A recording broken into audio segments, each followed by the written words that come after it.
Ito ang hardin ng panalangin.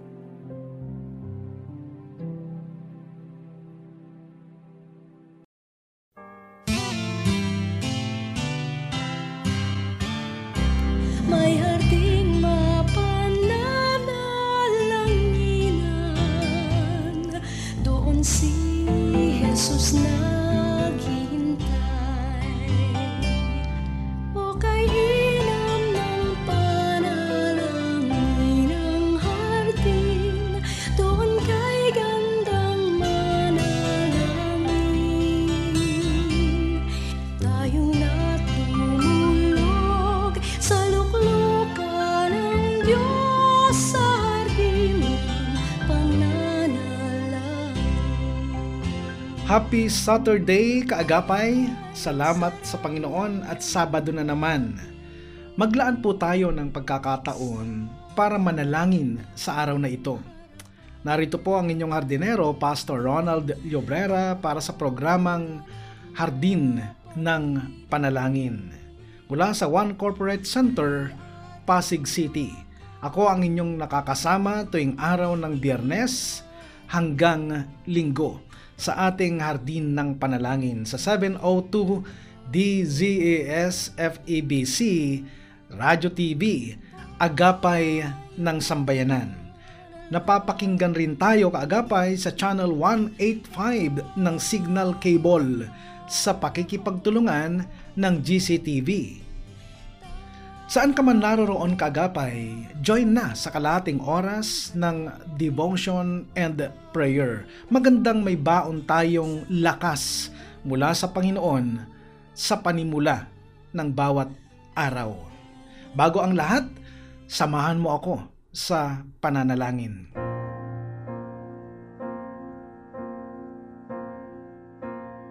Aming Diyos, aming Ama, patuloy kami na nagpapasalamat sa inyo at dinadakila namin, Panginoon, ang inyong pangalan. Itinataas ka namin, Panginoon.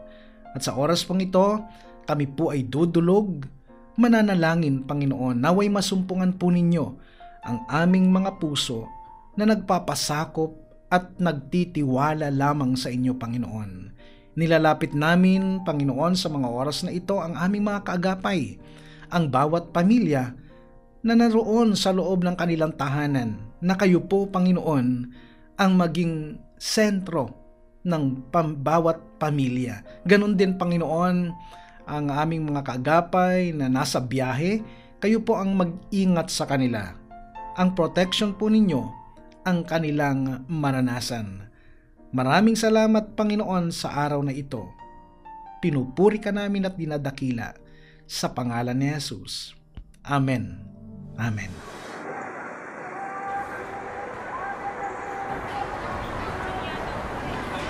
In a world full of noise, there is news that rings true, promising hope and renewal for Filipino people. The gospel broadcasts of FEBC Philippines reach communities in 27 languages across 15 regions through 13 radio stations and online. 2 shortwave transmitting sites in Iba and Bocaue bear the gospel to listeners in China and Southeast Asia in over 40 languages.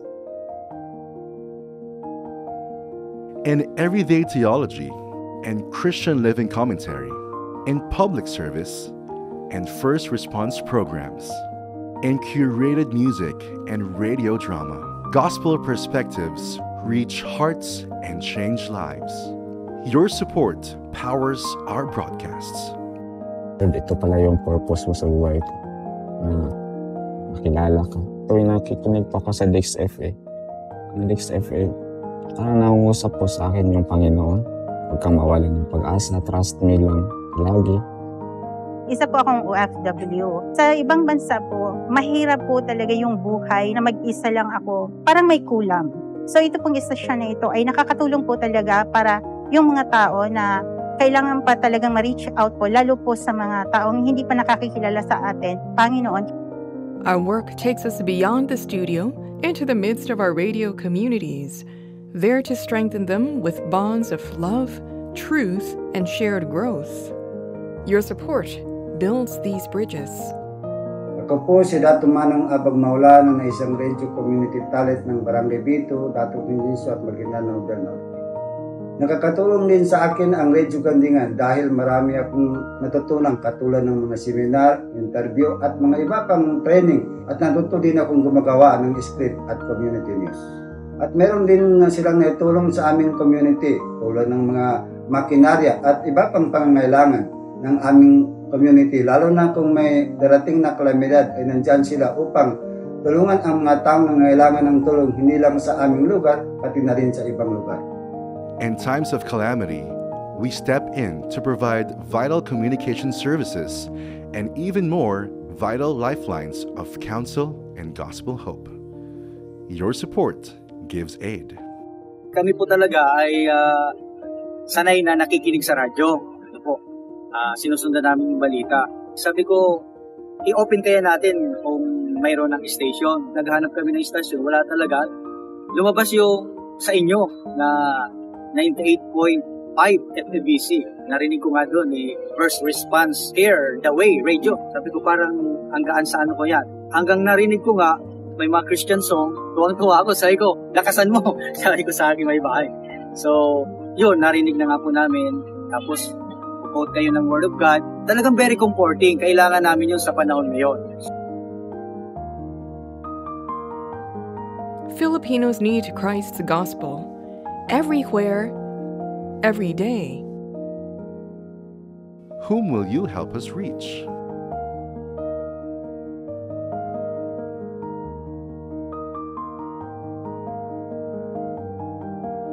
Far East Broadcasting Company, Philippines. Communicating Christ in our world. Until all have heard. Until all have heard. Until all have heard.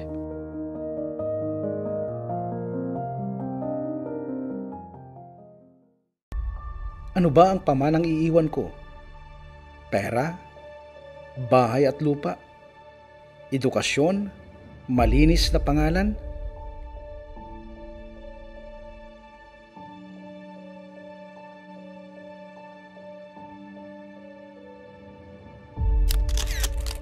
The legacy of FEBC is simply the millions of souls that have come to faith in Christ throughout the vast Asian area.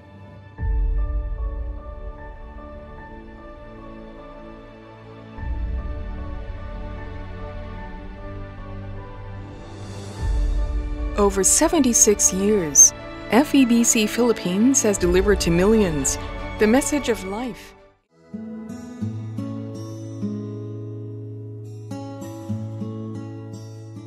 Nagbabalik po ang Hardin ng Panalangin. Ako si Pastor Ronald Llobrera, ang inyong hardinero tuwing Biyernes hanggang Linggo. Kumusta ka na kaagapay? Kung ikaw ay may prayer needs, ipadala na yan sa amin dito sa 702 DZAS. Masaya kami dito sa Hardin ng Panalangin na ilapit yan sa ating mapagpalang Panginoon. At kung hindi man namin mabasa lahat ang inyong mga kahilingang panalangin, tiyak natin na alam ng Panginoon ang lahat ng ating sitwasyon, lahat ng ating pinagdadaanan, at tutugunin niya ang ating mga kahilingan ayon sa kanyang banal na kalooban. At sakali mang kaagapay na tinugon na ni Lord ang iyong mga request mula nung nakaraan, i-share na rin natin yan sa amin, o i-share na rin yan sa amin upang mapasalamatan natin ang ating Diyos. Para sa ating pag-aaral sa salita ng Panginoon ngayon, samahan mo ako kaagapay, pagbulay-bulayan natin ang salita ng Panginoon. Ang ating tatalakayin tungkol sa galit na kadalasan, ito ang dahilan kung bakit hindi natin magawang mabuhay ng maayos at payapa. Ang sabi sa mga taga-Efeso Kabanatang 4 sa mga talatang 26 hanggang 32, kung magagalit man kayo, iwasan ninyong kayo'y magkasala. Huwag ninyong hayaang lumubog ang araw na galit pa rin kayo. Huwag ninyong bigyan ng pagkakataon ang dyablo. Ang magnanakaw ay huwag na magnakaw, sa halip magtrabaho siya ng marangal para sa sariling ikabubuhay at makatulong sa mga nangangailangan. Huwag kayong gumamit ng masasamang salita, kundi iyong makapagpapalakas at angkop sa pagkakataon upang makapagdulot ng mabuti sa mga nakakarinig. At huwag ninyong saktan ang kalooban ng Espiritu Santo, sapagkat siya ang tatak ng Diyos sa inyo, ang katibayan na kayo'y tutubusin pagdating ng takdang araw. Alisin na ninyo ang lahat ng sama ng loob, puot at galit. Huwag na kayong mambubulyaw, manlalait at mananakit ng damdamin ng kapwa. Sa halip, maging mabait kayo at maawain, magpatawad kayo sa isa't isa tulad ng pagpapatawad sa inyo ng Diyos dahil kay Kristo. Kaagapay, ang paalaala ni Pablo sa atin, tayo ay lumayo sa mga bagay na makaaapekto ng ating pagkatao tulad ng galit at anumang masasamang gawain at kaisipan. Ang sabi sa Aklat ng Kawikaan 16, talatang 32, higit na mabuti ang tiyaga kaysa kapangyarihan at ang pagsupil sa sarili kaysa pagsakop sa mga bayan. Ang totoo, kapag ikaw ay isang uri ng tao na kaya mong pigilan ang sarili mo sa galit, ay pwede kang ituring na isang taong malakas. Karapat-dapat kang tawaging mananagumpay. You are more than conqueror. Sapagkat ang mga taong madaling magalit ay madali din silang sumuko at mawalan ng pag-asa, maikli ang kanilang pasensya. Bibigyan kita kaagapay ng ilang praktikal na puntos para paglabanan ang galit at pagkawalan ng pasensya. Una, pagbabago ng kaisipan. Imbes na sabihin mong tapos na, wala ng pag-asa, pwede bang sabihin mo na lang, oo, nakakawalan ng gana, subalit kaya kong paglabanan ito.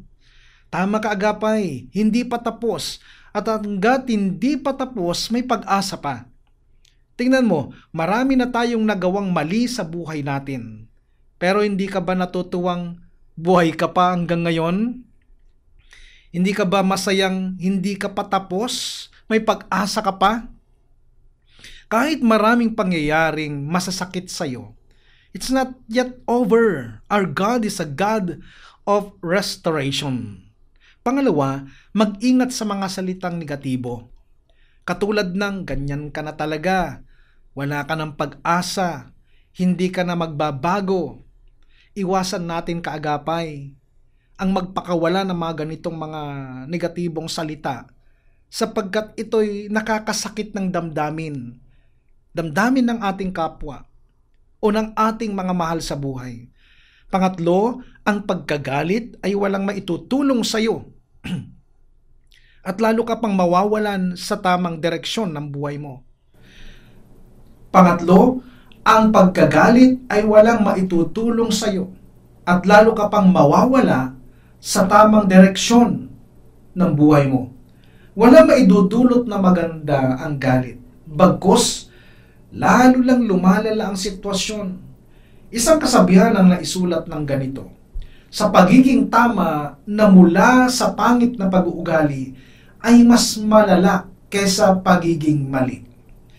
Ang Panginoong Yesus, meron pong dalawang pagkakataon na siya ay nagalit ayon sa sinasabi ng banal na kasulatan. Yung pong pagkakataon na tinaob niya yung mga kagamitan ng mga taong nagtitinda sa templo, hindi po sinabi ng Biblia na siya po ay nagalit.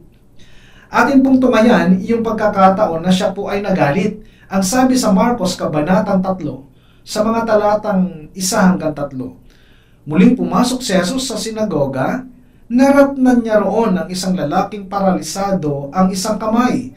Pinagmasdan ng ilang taong naroroon kung pagagalingin ni Jesus ang lalaking iyon sa araw ng pamamahinga upang may maiparatang sila laban sa kanya. Tinawag ni Jesus ang lalaking paralisado ang kamay. Halika rito. Pagkatapos tinanong naman niya ang mga tao, alin ba ang naaayon sa kautusan? Ang gumawa ng mabuti o ang gumawa ng masama sa araw ng pamamahinga? ang magligtas ng buhay o ang pumatay. Ngunit hindi sila sumagot.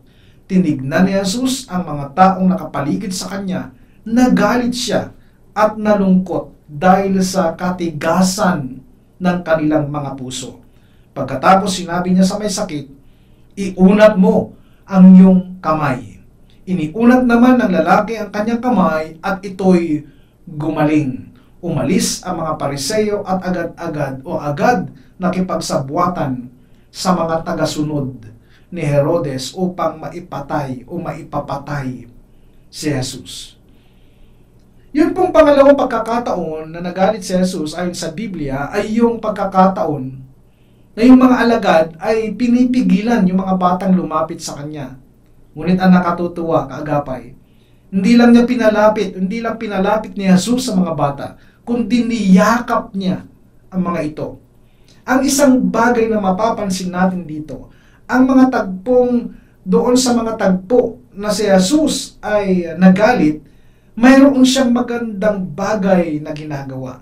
May kahanga-hanga at kamanghamanghang bagay ang nangyayari. Sa makatuwid, sa mga panahon na nagalit ang Panginoong Jesus, ito'y puno ng pag-ibig at kabanalan. Wala siyang pagkakasala. Kaagapay, maraming makakasakit sa iyo. Ma-offend ka, sisiraan ka, pahihirapan ang iyong kalooban. Tama, hindi mo maiiwasang magalit sa mga ganitong pagkakataon. Subalit, may ipinapakitang napakagandang halimbawa ang Panginoong Jesus sa atin, na kahit sa mga panahon ng pagkagalit, puno pa rin ito ng pag-ibig. Kaagapay, hindi ko alam ang iyong pinagdadaanan sa mga oras na ito. Maaaring mayroon kang sugat dahil sa mga pinagdaanan mong karanasan na nakasakit sa iyong kalooban. Subalit, mayroon akong napakagandang balita para sa iyo. Ang Panginoong Jesus ay ang dakilang manggagamot. Kaya niyang pagalingin lahat ng sugat na meron tayo. Let us look to Jesus, the author and finisher of our faith. Amen.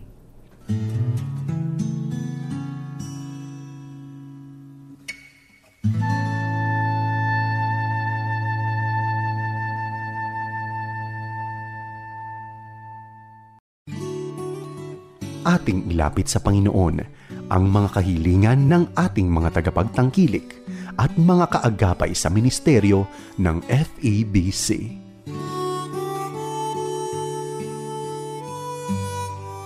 Pastor June Laksamana ng Jesus Loves You Christian Fellowship, Parañaque City. Tayo'y manalangin para sa mga FEBC partners and listeners. Aming Amang makapangyarihan sa lahat, marami pong salamat sa 76 years na paggamit nyo ng Far East Broadcasting Company Philippines sa pagpapalaganap na mabuting balita ni Kristo sa mga tao na nabago sa pamagitan ng salita ng Diyos, sa mga broadcasters na inukol ang kanilang buhay upang manatili matatag ang ministering ito. Dalangin namin na mas marami pang tao, marami pang maabot na mabuting balita ni Kristo sa pamagitan ng mga broadcast na ito, mga kabataan, mga youth na gagamitin nyo for the next generations. Lord, dalangin po namin na ang mga listeners nyo, Panginoon, ay magamit nyo upang manalangin at sumuporta sa ministry ito. Lord, buksan niyo po ang bawat puso upang magamit niyo sa pananalangin at pagkakaloob. Mas marami pa ang maabot, Panginoon, ng inyong salita. Salamat po, Panginoon, sa mga iglesia, mga pamilya na ginagamit niyo. Pagpalain niyo po sila. Manatili po silang matatag at faithful sa ministering ito. Lord, Marami pong salamat sa inyo. Kami po ay umaasa na ang FEBC ay mananatili on air sa mga susunod pang dekada sa pagbo-broadcast ng inyong salita. Ito po ang aming panalangin, may pasasalamat sa makapangyarihang pangalan ng aming Panginoong Hesukristo. Amen.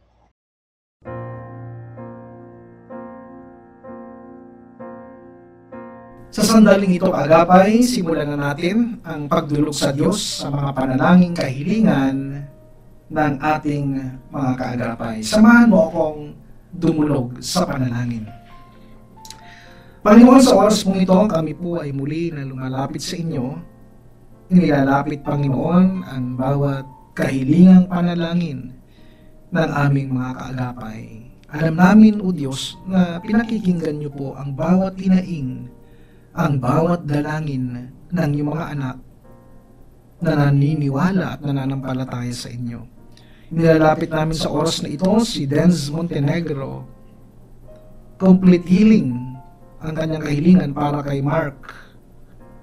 Lord, alam namin, Panginoon, na kayo po, O Diyos, ang magbibigay nito sa kagalingan ng aming kapatid na si Mark. Ganun din ang aming kapatid na si Corazon Guevara Holandes. Ang kanyang panalangin ay divine healing para sa lahat, lalo na po ang kanyang mga mahal sa buhay. Nilalapit din namin sa inyo, Panginoon, si Nancy Mendoza. Ang kanyang prayer request po ay continuous healing and recovery para sa kanyang asawa na si Feliciano Mendoza, at pag-iingat sa kanyang buong pamilya, Panginoon. Nilalapit din namin, Panginoon, si Nancy Loria Mendoza. Kanyang prayer request po ay continuous healing, Panginoon, para sa kanyang may bahay. Lord, si J.R. Balagaw, Lord, ang kanyang prayer request po ay continuous recovery and healing po para sa kanyang ama, sa kanyang tatay na si Bernardino Balagaw, na galing po sa kanyang pagkaka-stroke, Lord. At good health din po para sa kanyang buong family. Nilalapit din namin, Panginoon, si Bienvenida Ignacio. Ang kanyang panalangin para kay Enrico Ignacio Sr., Panginoon, na makalakad na po siya at makapagsalita, kagalingan po mula sa kanyang pagkaka-stroke, Panginoon, at kaligtasang spiritual. Naway maunawaan niya ang kaligtasan, Panginoon, ng kanyang kaluluwa. Ganun din, Panginoon, ang prayer ni Wena Pajardo Reyes, kagalingan po para sa kanyang pamangkin na si Danica Mendoza. Ganun din, Panginoon, nilalapit namin si aming kapatid na si Ofelia Sampaga. Ang kanyang panalangin ay healing para kay Abby Grace. Nilalapit din namin, Panginoon, sa inyo si Ador Malapitan, healing from stroke, Panginoon, ang aming panalangin para sa aming kapatid na ito. Ganon din po, Panginoon, si Lots Magno, healing from stroke para kay Boy Longsud, ang kanyang panalangin. Inilalapit din namin sa inyo, Panginoon, si Leonila de Jesus Espiritu. Dinadalangin namin ang kanyang mother, Panginoon, na bedridden sa mga oras pong ito. Nabigyan niyo ng kalakasan. Ganon din sa kanyang kapatid na gagawing operation para sa kanya, sa kanyang weak legs, Lord, due to multiple compression or fracture and muscle loss, atrophy, Lord. Ang aming panalangin, ikaw pong magbigay ng kalakasan para sa kanya. Lord, nilalapit din namin, Panginoon, si Sister Marie David, ang asawa po ng aming kapatid na si Engineer David, Panginoon. Magandang kalusugan, kagalingan sa anumang karamdaman na mayroon po ang aming kapatid na ito, Panginoon. Ang buong David family ay patuloy naming ipinagpapasalamat ang kanilang buhay sa patuloy na pagtulong at pananalangin nila sa inyong ministeryo dito sa FEBC, Panginoon. Maraming salamat dahil alam namin, O Diyos, na kayo po ang tutugon sa bawat panalangin ng iyong mga anak. Pinagpapasalamat na rin namin, Panginoon, ang katatapos lamang o pagdiriwang, Panginoon, ng Emmanuel Baptist Community Church, Lord, ng kanilang ika-15 taong anibersaryo, Panginoon. Ang dalangin namin na palaguin niyo pa po lalo ang simbahang ito sa pangunguna ng kanilang senior pastor na si Bishop Roger Villanueva. Ganun din kay Ma'am Malu Villanueva at ang buong Villanueva family. Maraming salamat po sa inyong katugunan sa lahat ng aming panalangin kahilingan. Lord, walang imposible sa inyo. Lahat na nabanggit po namin, maging doon sa mga hindi po namin nabanggit na mga panalangin, Lord, ikaw ang aabot sa kanilang lahat. Tutugunin niyo sila, Panginoon, according to your perfect will, para sa aming lahat, Panginoon. Sa inyo ang pasasalamat, sa inyo ang kapurihan, sa pangalan ng aming Panginoong Hesus. Amen. Amen. May harding mapananalangin. Mga kagapay, magkarinigan muli tayo sa tuwing araw ng Biyernes, Sabado at Linggo sa radyo, online at dito sa Channel 185 sa Signal. Ito'y sa pakikipagtulungan ng GCTV. Para sa programang Hardin ng Panalangin, ako po si Pastor Ronald Llobrera na nagpapaalalang ang Kristiyanong namumuhay ng tapat ay sapat sa lahat ng bagay. Magtapat tayo sa Diyos at ang Diyos ay hindi magkukulang. Pagpalain ka ng Panginoong Hesus.